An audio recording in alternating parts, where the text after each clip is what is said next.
Kelelahlah pankreas untuk menghasilkan insulin. Ya salah siapa? Kita sendiri.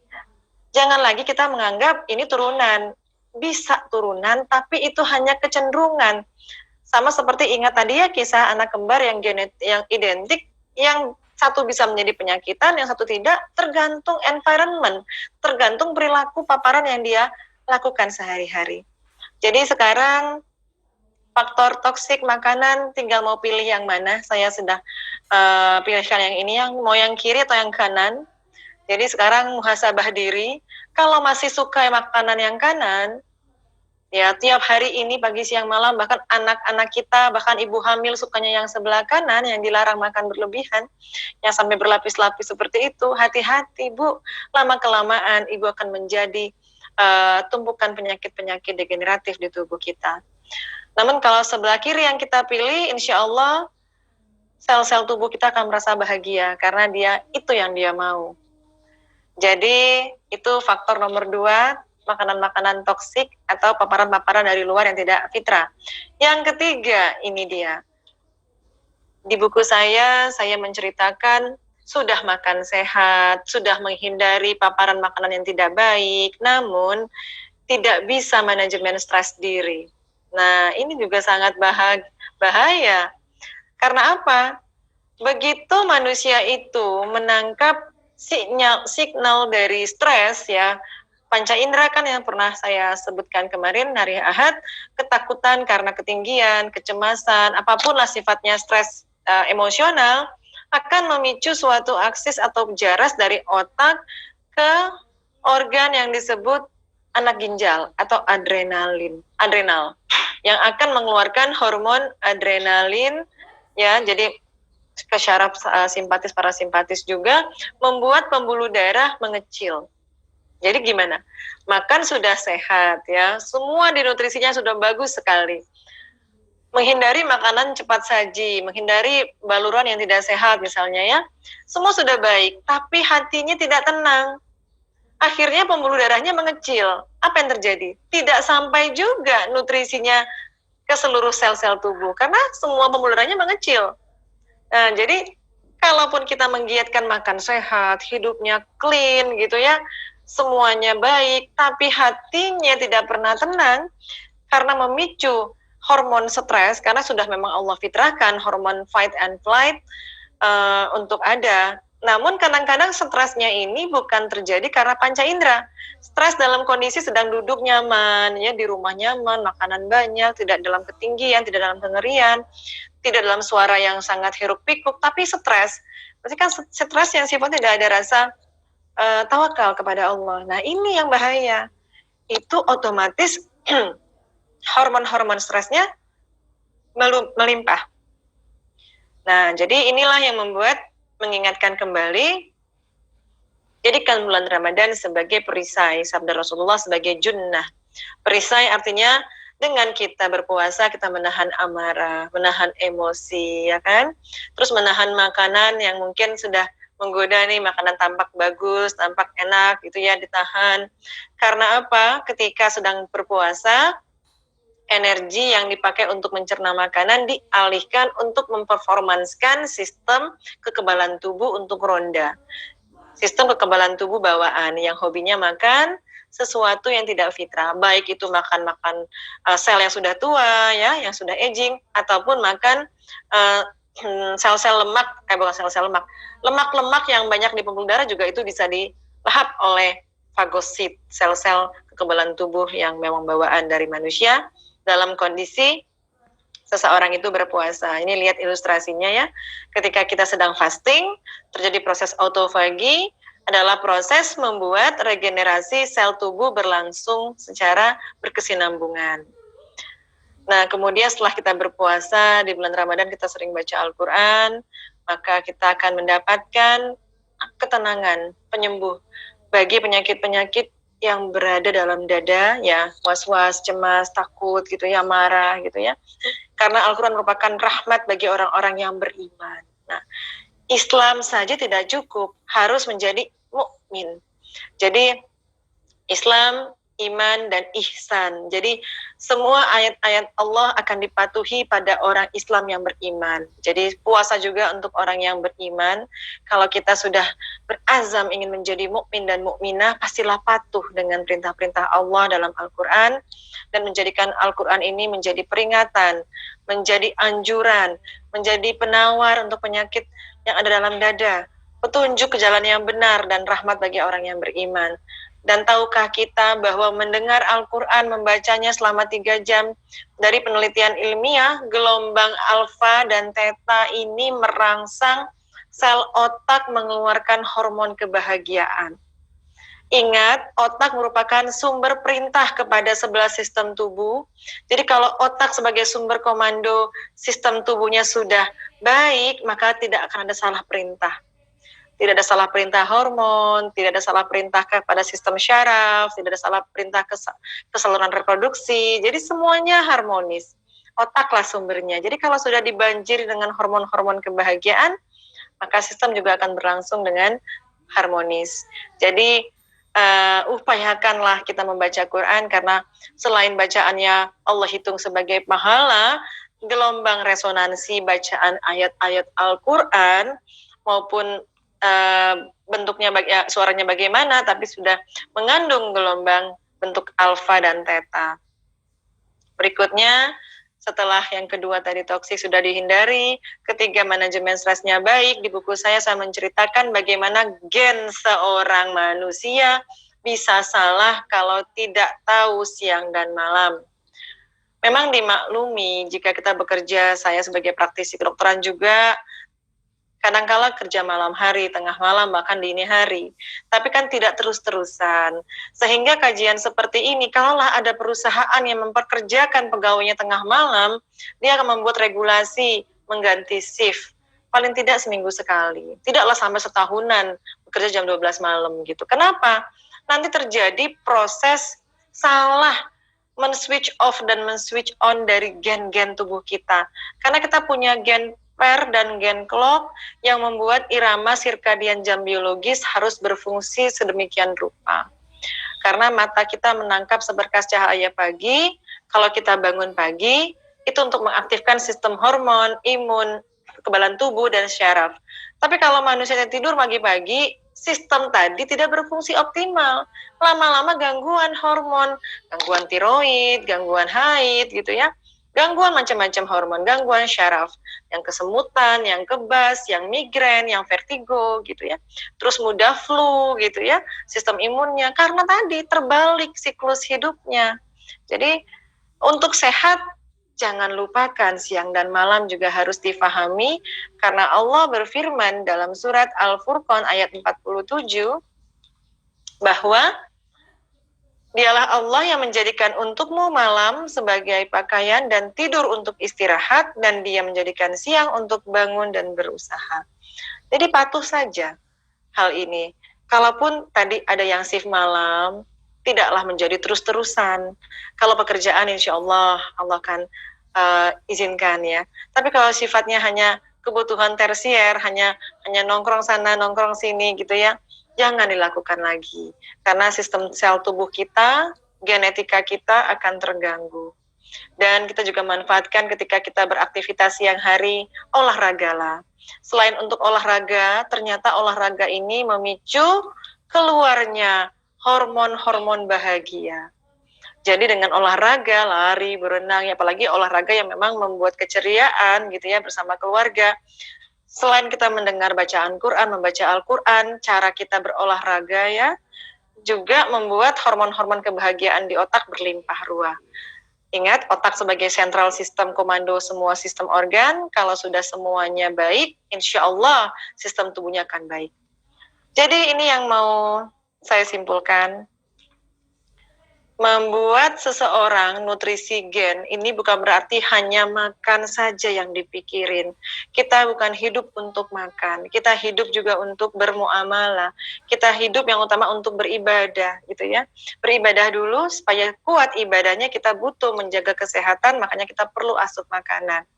Jadi semua ini diperintah dalam suatu gen Siapa yang membuat gen? Ya Allah yang membuat suatu materi genetika susunan yang bahasanya cuma Allah yang tahu, karena sel yang sama akan bisa membentuk jadi sel syaraf, bisa membentuk sebagai sel tulang, sebagai sel saluran pernafasan, menjadi sel telur, menjadi sel rambut, menjadi sel gigi gitu ya.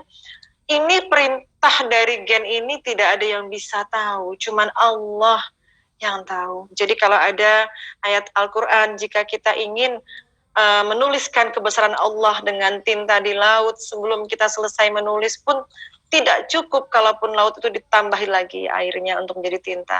Saking luar biasanya gitu ya, ilmu yang Allah hamparkan di di alam semesta ini ya, termasuk di tubuh kita tidak mampu. Kenapa gen-gen kita bisa menjadi ini, bisa menjadi itu. Kita hanya diperintahkan menjadi khalifah yang memimpin sel tubuh agar berjalan dengan koridor yang fitrah. Jadi demikianlah genetik sebagai epigenetik sebagai blueprint juga. Kalau dulu genetik hanya dipandang sebagai susunan genetika yang begitu ketat, tidak bisa berubah, ternyata bisa berubah, bermutasi dengan intervensi dari pola makan, pola hidup, pola habit aktivitas ya, paparan-paparan racun-racun yang tidak terkontrol. Jadi kita kembalikanlah bagaimana pola hidup yang baik. Kita paham bahwa hidup yang baik itu kita tahu apa, kapan, dan berapa banyak apa yang kita makan, kapan tidur, bergerak setiap harinya. Jadi tuntunan yang terbaik dari mana? Ini jawabannya.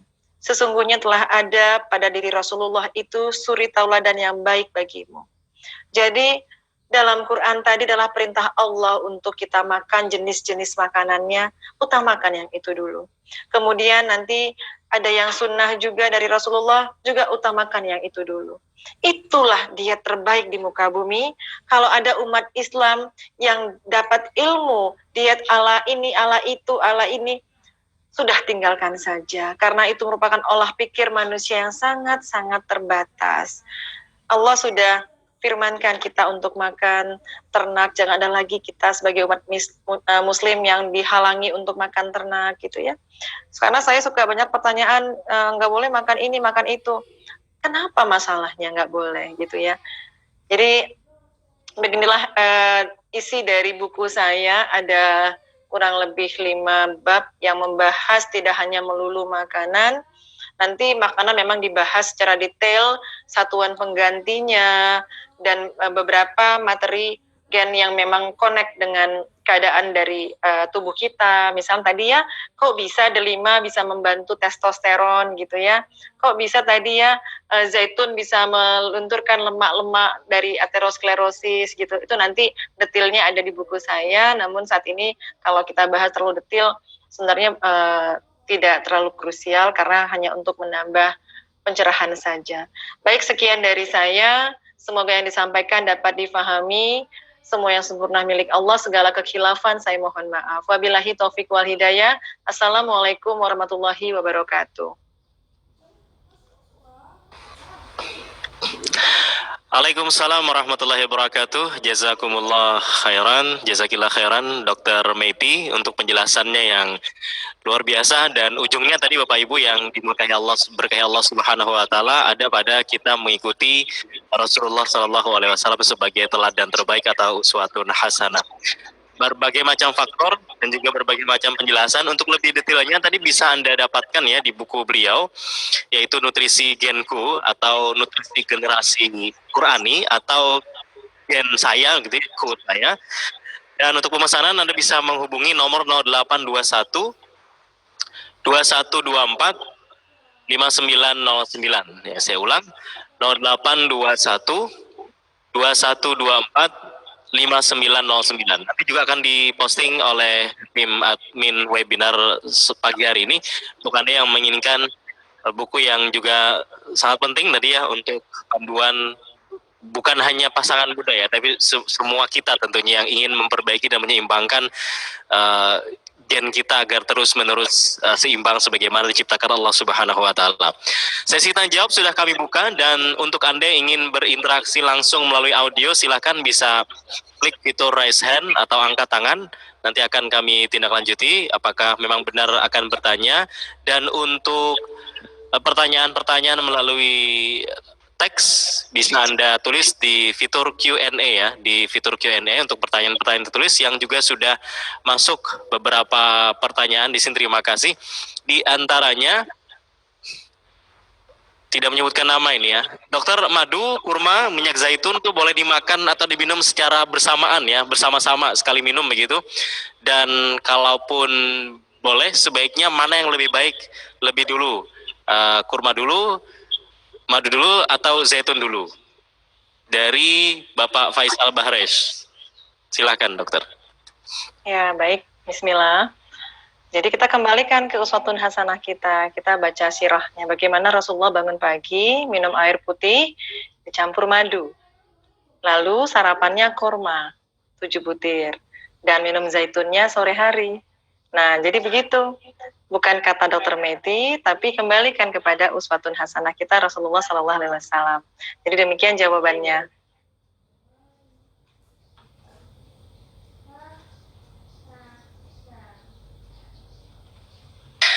Berikutnya ada yang menanyakan tentang, sebentar. Saya punya ponakan dari usia 12 tahun itu kena diabetes, kemudian kata dokter, pankreasnya sudah mati, tidak bisa menghasilkan insulin lagi. Dia harus pakai suntikan. Apakah benar Dr. Meti, pankreas itu bisa mati dan tidak bisa hidup lagi? Ya. Jadi bismillah. Saya dokter yang berfaham selagi manusia hidup tidak akan terhenti selnya untuk mati. Pasti akan tumbuh. Nah, cuman harus paham. Pankreas kan juga sel tubuh kita yang DNA-nya sama dengan DNA mata. Ini saya selalu harus luruskan. Kenapa Allah begitu maha rahman dan rahimnya kepada manusia? Makanan-makanan itu tidak bikin kita repot sebenarnya. Karena DNA sel di bulu mata, DNA sel di pankreas, DNA sel di kuku itu sama saja. Jadi kalau memang pankreasnya tidak bisa berfungsi, berarti ada pola makan Ananda yang orang tuanya barangkali jarang memberikan makanan yang bersumber dari saripati tanah tadi. Mungkin anak hanya hobinya roti terus. Hobinya minum susu terus. Teh manis, sirup, makanan kemasan. Nah, itu yang harus dihentikan. Kita harus tegas. Jadi harus pinter-pinter. Nanti dalam buku saya ada suplemen menu masakan khusus yang sampai suhunya juga saya atur tidak lebih dari sekitar 60 derajat. Jadi memang menumis, silahkan menumis, tapi tidak sampai menggoreng sampai kering gitu ya. Jadi memang saya yakin pankreasnya bisa, apalagi usianya masih muda. Karena usia masih muda, regenerasi selnya pasti masih terjadi, telomernya masih panjang. Jadi ada hubungan dengan DNA ya. Beda sama orang tua, regenerasi selnya lebih melambat, berhubungan dengan telomer juga. Tapi saya pikir jangan putus asa. Tadi Ananda insya Allah akan bisa sembuh. Beberapa pasien yang saya tangani dengan pendekatan integratif medicine, dan ibunya berazam benar-benar mampu menuntut anaknya dengan mengembalikan pola makan fitrah, insya Allah pankreasnya akan berfungsi. Tapi memang Ananda harus mulai diajari makan seperti yang pahit-pahit. Mulai makan pare, sambiloto gitu ya. Tapi bisa disiasati nanti dengan pemberian madu. Baik, demikian dari saya, insya Allah. Makanan-makanan pahit itu dikombinasikan dengan madu, dokter ya? Iya. Pare dicampur apel gitu. Coba deh sama madu. Insya Allah enak sekali rasanya. Ya, ya. Baik, terima kasih Ibu atau yang menanyakan ponakannya tadi ya. Kemudian Ibu Rikona, dokter, kalau kita mengonsumsi vitamin atau suplemen makanan secara rutin itu bagaimana? Karena saat wabah COVID ini, kami sekeluarga rutin minum suplemen makanan vitamin juga, apakah perlu didetok dan kalau perlu bagaimana caranya? Ya, baik. Vitamin tidak ada masalah. Cuman kedahsyatannya beda dengan produk ciptaan Allah. Jadi kan vitamin itu misalnya begini ya, ada satu zat yang diekstrak atau diisolasi, misalnya vitamin C, kan tetap diambil dari bahan baku misalnya jeruk. Diambillah vitamin C saja dari jeruk, terus dibuatlah jadi tablet suplemen. Vitamin C-nya saja askorbik, asam askorbik gitu ya. Padahal di buah jeruk tadi, dari mulai seratnya, dari mulai daging jeruknya, dari mulai mungkin bijinya bisa kita makan, itu mengandungnya lebih luar biasa. Namanya senyawa kompleks. Nah, senyawa kompleks ini dari sebuah jeruk dengan sebutir suplemen, itu bumi dan langit manfaatnya.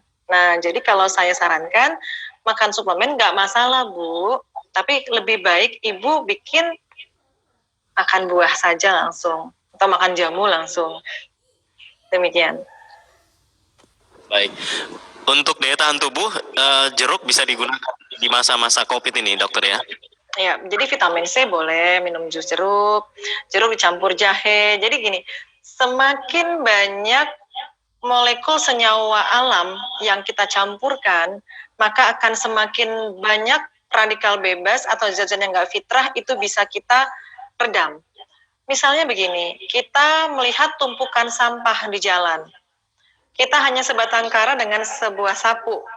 Kita akan letih untuk menjadi free radical scavenging nama istilahnya. Jadi penyapu radikal bebas akan letih, bukan letih, kurang optimal. Dibanding misalnya tim pasukan penyapunya bergandengan tangan, mungkin sampah yang bertumpuk di pinggir jalan tadi akan selesai dalam waktu yang sangat singkat. Jadi begitu prinsipnya. Kenapa saya menganut senyawa alam, senyawa kompleks, karena free radical scavenging itu lebih dahsyat fungsinya sebagai antioksidan dibandingkan cuman suplemen yang merupakan zat tunggal. Begitu. Baik. Ya, demikian. Terima kasih dokter. Kemudian tadi Ibu Rokaina ya. Berikutnya Ibu Diana di Bekasi. Dokter, jika saya sudah terlanjur memberi makan anak-anak dengan makanan yang tidak sehat, itu bagaimana sebaiknya untuk detoksnya? Apakah cukup dengan bekam atau ada tips lainnya? Mohon solusi. Nah, anak-anaknya Ibu mulailah diberikan antioksidan dengan cara sarapan paginya selalu diberi makan sayur dan buah dulu sebelum makan makanan pokok. Karena barangkali ada bertumpuk zat pengembang, pengawet gitu ya dari makanan-makanan instan, itu kan radikal bebas juga ujung-ujungnya ya, nggak fitrah. Jadi kita akan buat senyawa kompleks tadi menjadi antioksidan kompleks dari buah, sayur, dan biji-bijian yang merupakan asupan pertama kali ketika Ananda pagi hari mau misalnya pergi sekolah gitu. Jangan langsung Ibu berikan lagi gitu, roti lagi, jangan. Jadi mulai Ibu kasih buah potong atau mulailah jus, tidak pakai gula ya Bu, pakai madu boleh. Kemudian ini cemilannya dibuat cemilan yang merupakan pisang rebus, nggak apa-apa Bu gitu. Ketimbang Ibu memberikannya burger gitu. Jadi mulai lagi kembali rebusan Bu. Itu lebih jauh lebih baik. Nah, kemudian kalau Ananda sudah akil balik, mulai untuk budaya puasa. Sebagaimana kajian hari Ahad kemarin, puasa adalah the best detoksifikasi yang paling performance. Oke. Jadi begitu caranya Ibu Diana, terima kasih sudah bergabung dan saya beralih ke Pak Junianto di Bandar Lampung. Konsumsi buah yang sebenarnya ada biji, dokter, namun hasil genetik bijinya dihilangkan. Contoh lemon, semangka, pepaya yang pada asalnya ada biji namun sekarang banyak yang tidak berbiji lagi. Ini apakah bagus dikonsumsi? Nah, tadi saya bilang, kalau kita pakai akal saja, kalau semua biji musnah di muka bumi, berarti ada yang pegang kendali. Siapa itu? Kaum industrialisasi. Jadi tumbuhan mau dibuat di laboratorium. Jadi kalau ada makanan seperti itu, tinggalkan. Mutlak itu tinggalkan. Itu disebut kategori genetic modified organism. Tapi kalau dia masih ada biji, cuma lebih besar gitu ya, kayak jambu kristal gitu ya, itu hanya kawin silang saja, nggak masalah. seperti orang Indonesia menikah dengan orang Barat gitu ya. Tapi kalau memang itu yang GMO, dia dari sisi maternalnya saja, jadi seperti cloning gitu ya. Nah itu bahaya sekali, itu lama-kelamaan masuk ke tubuh, itu memicu penyakit. Hati-hati dengan anggur tak berbiji, semangka tak berbiji, jeruk tak berbiji. Itu kalau semua di muka bumi semua tak berbiji, bagaimana kita bisa meregenerasi tumbuh-tumbuhan di muka bumi? Jadi tinggalkan, tidak baik Pak. Oke. Ya, cari yang lebih alami tadi ya, atau bukan hasil genetik. Terima kasih Bapak sudah bergabung. Kemudian ini ada pertanyaan dari ibu yang anaknya, sebentar.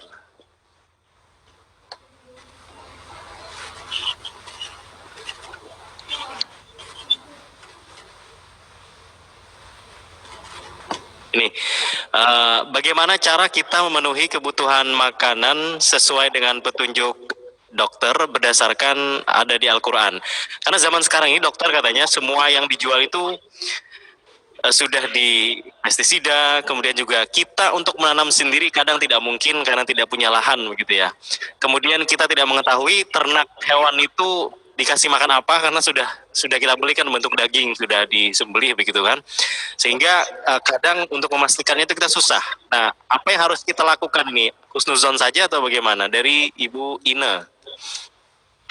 Ya insya Allah ini hukum darurat ya Bu. Tapi bisa disiasati. Kalau memang kita proporsinya nggak usah menyamakan hewan. Kalau tidak yakin hewannya dari providernya ternak yang bagaimana. Banyakin saja tadi sayur, buah, dan biji. Kalau pakai pestisida, ada caranya untuk membuang logam-logam berat dari pupuk-pupuk tersebut. Dengan cara chelating. Chelating itu memberikan cuka apel. Cuka apel ya Bu. Setelah Ibu cuci di aliran air yang bersih, terus Ibu siapkan 1 sendok makan cuka apel dalam wadah 1 liter air. Sayur buah tadi Ibu bersihkan dengan cuka apel air tersebut. Insya Allah akan terminimalisir logam-logam beratnya. Nah kalau ternak, ya pinter-pinter insya Allah lah kita akan kuatkan potensi umat di setiap kelurahan, desa, atau kota. Kita pasti kenal berbasis taklim ya. Provider peternak yang amanah ya. Jadi ada tuh ayam organik ya yang berbasis pengusaha-pengusaha muslim gitu, banyak kok di setiap provinsi Bu. Insya Allah bisa menjadi pelangganan kita gitu ya.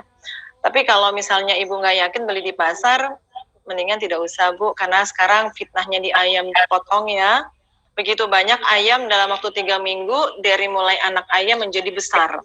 Itu semua pemberian hormon-hormon sintetis yang itu termasuk ke dalam tubuh kita, itulah timbul tumbukan-tumbukan hormon menjadi penyakit kista ovarium, payudara, mioma. Itu termasuk dari pola-pola makan yang kita tidak sadar, sumbernya tidak diketahui. Gitu. Mau cari ayam kampung memang susah, tapi ya daripada kita makan ayam kampung, kita dapat proteinnya dari mana? Kan sudah sama-sama sepakat bahwa asam amino tidak harus dari hewan, bisa dari biji-bijian. Ibu makan kacang merah, Ibu makan tempe gitu ya, boleh. Demikian Pak. Oke.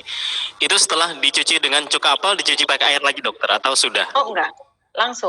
Kan dari langsung. Air dulu. Dari air baru cuka apel, baru dipotong-potong, boleh dimakan. Karena cuka apel juga bagus untuk tubuh kita. Baik. Jadi itu upaya tadi ya untuk meminimalisir adanya pestisida dan lain sebagainya.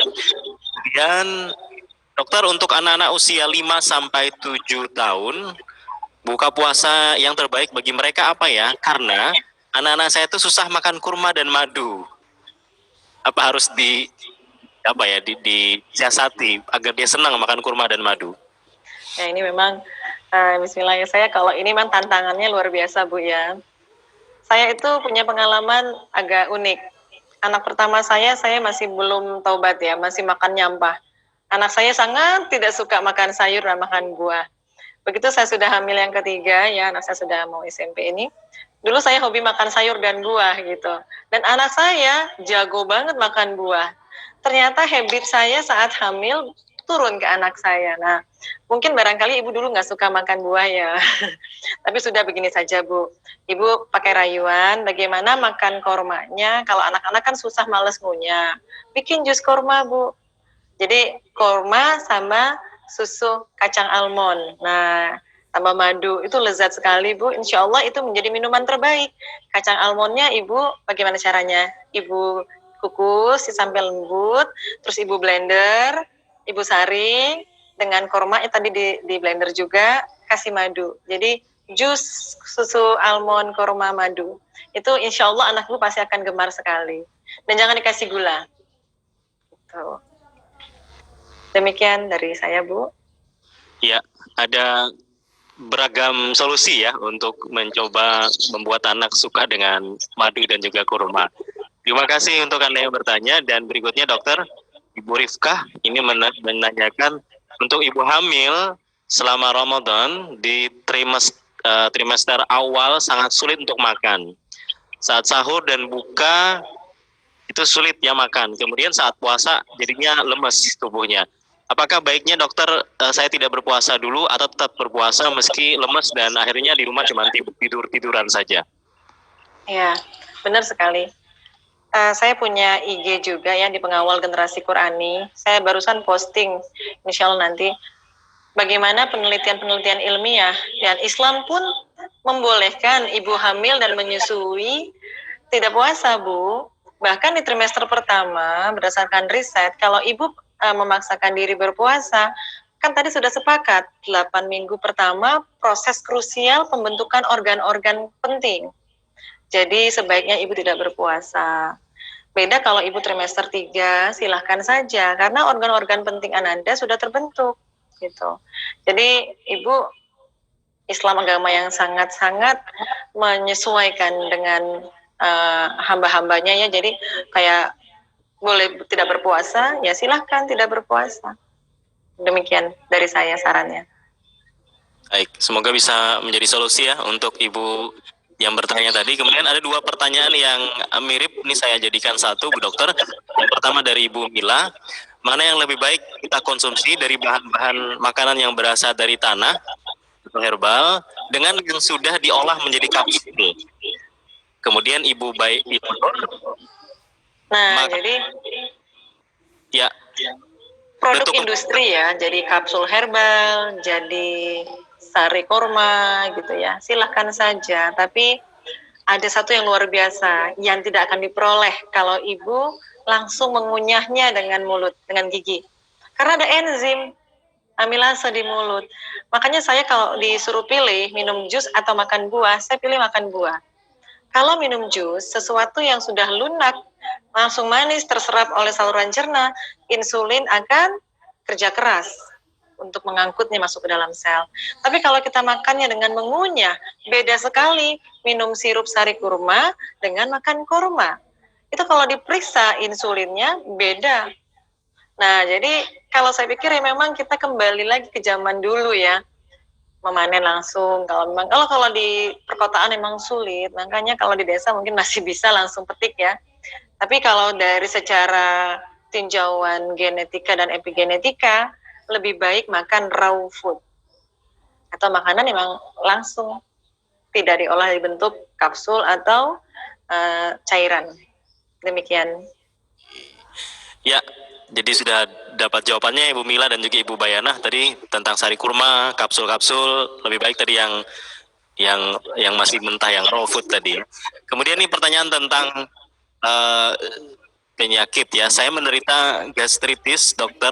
Makanan apa yang sebaiknya ibu saya menderita gastritis. Makanan apa yang sebaiknya dikonsumsi untuk menghindari kambuh, dan buah-buahan apa yang aman juga untuk orang penderita gastritis ini?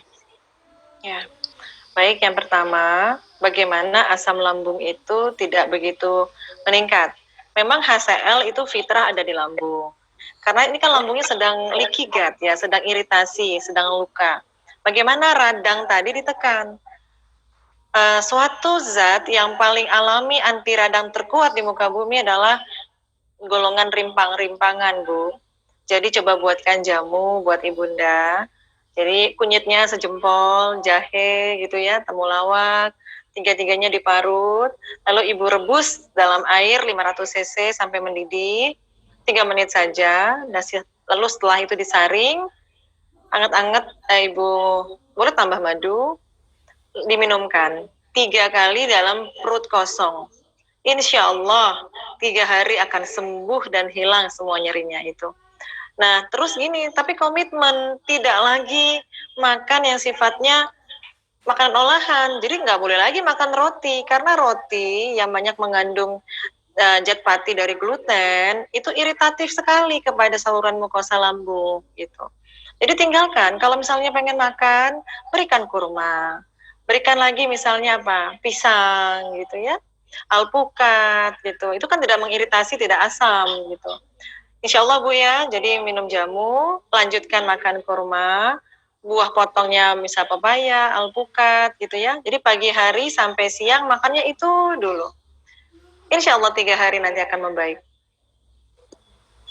Demikian. Demikian Ibu tidak menyebutkan nama ya. Kurma bagus tadi, buah-buahan hampir bagus semuanya dokter ya untuk dikonsumsi. Oke. Berikutnya anak yang stunting dokter, apakah pola makan seperti apa yang tepat untuk mengejar pertumbuhannya karena anaknya stunting?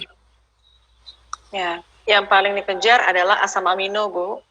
Jadi asam amino itu adalah tadi dari protein baik hewani maupun nabati ya.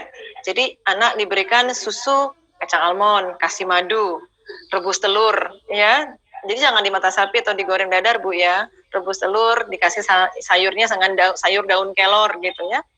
Jadi makanannya benar-benar makanan alami. Jadi jangan sampai ibu kasih mie instan, kasih roti, kasih susu formula bubuk gitu ya. Ibu buat sendiri semuanya.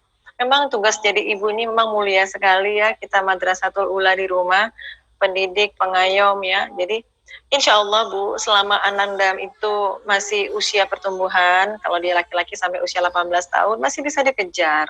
Asal dari sekarang nih, benar-benar dikejar asupannya benar-benar produk sumber dari yang natural gitu.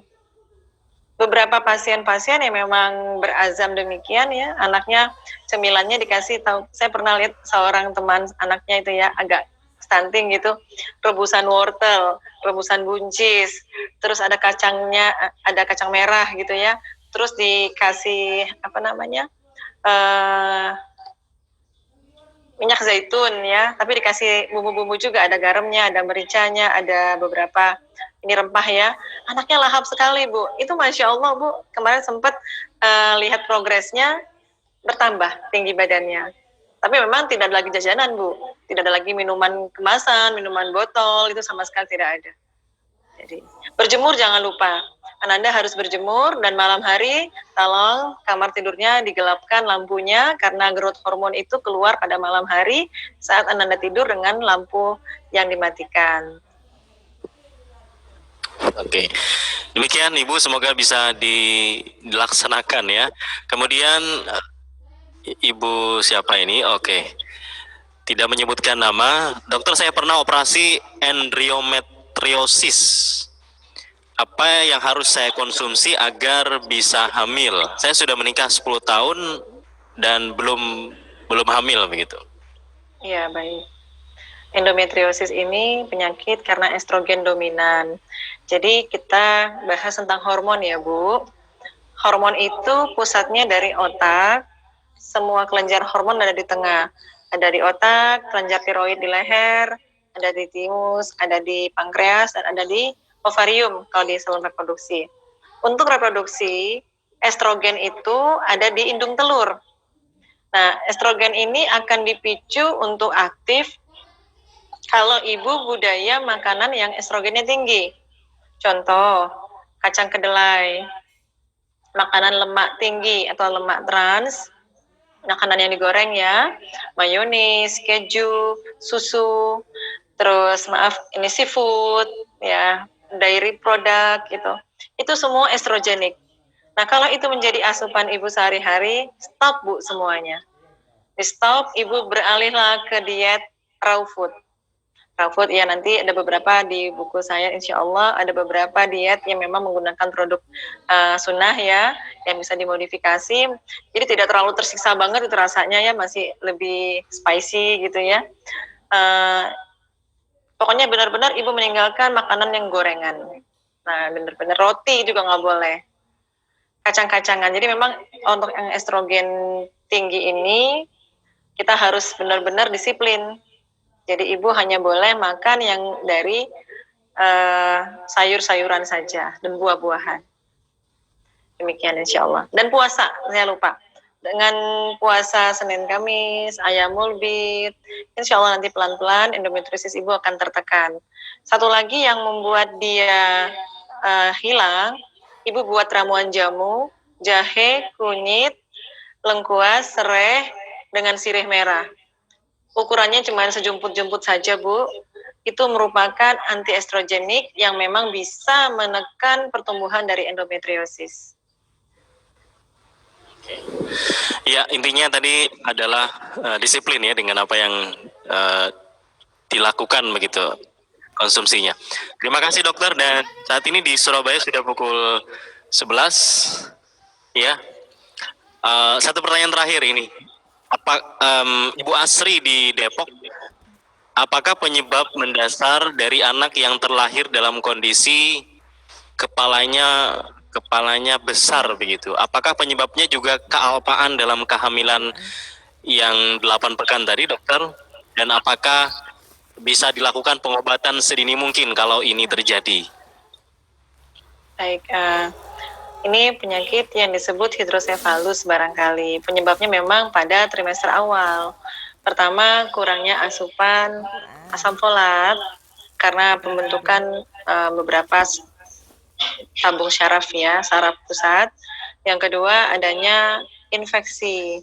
Biasanya itu ada infeksi dari sitomegalovirus, toksoplasma gitu ya. Tapi ya sudah terjadi seperti ini, bisa dilakukan perbaikan dari cairan ventrikel otak, bisa dikeluarkan ke saluran kemih dengan melakukan operasi. Kemudian untuk ya dengan memberikan asupan yang tinggi untuk protein seperti ini, asam folat ya dari buah alpukat tuh, dari buah alpukat, dari madu ya, itu dirutinkan diberikan kepada Ananda kalau sudah MPASI. Alpukatnya dengan jumlah yang lebih, misalnya 3 buah sehari gitu, itu asam folatnya tinggi sekali. Terus tahu yang disebut buah bit, nah buah bit dicampur kurma, ya itu insya Allah juga tinggi dengan asam folatnya. Demikian Pak. Terima kasih Bu Dokter, dan terima kasih Bu Asri di Depok. Ini juga mengakhiri sesi tanya jawab ya, karena waktunya sudah pukul 11 di Surabaya. Dan juga terima kasih dokter, insya Allah akan berjumpa lagi pekan yang akan datang hari Selasa pukul 9 pagi. Semoga bermanfaat apa yang kita diskusikan di pagi hari ini. Assalamualaikum. Waalaikumsalam warahmatullahi wabarakatuh. Bapak Ibu, terima kasih untuk Anda yang sudah mengikuti kajian online webinar Masjid Al-Irsyad hari Selasa bersama Dr. Meti Elvina MK SPOG tentang buku beliau tadi, Nutrisi Kian Ibu. 31 jenis nutrisi kian melalui tadabbur Al-Quran. Bagi Anda yang ingin mendapatkan buku ini, bisa pesan melalui nomor 0821 2124 5909, atau silakan bisa langsung menghubungi atau bertanya ke admin webinar di pagi hari ini. Insya Allah kita akan kembali berjumpa hari ini pukul 3:30 sore ya, nanti pada kajian online yang sore hari bersama Ustadz Muhammad Soleh Drehem LC. Temanya adalah rencanakanlah masa depanmu menuju akhirat, dan insya Allah akan tayang ataupun juga akan ada selama 4 kali pertemuan di bulan puasa ini. Segenap panitia yang bertugas mengucapkan jazakumullah khairan, dan insya Allah kita akan jumpa lagi di pertemuan-pertemuan berikutnya. Mari kita tutup dengan sama-sama baca kafaratul majelis. Subhanakallahumma bihamdika asyhadu an la ilaha illa anta astaghfiruka wa atubu ilaik. Assalamualaikum warahmatullahi wabarakatuh.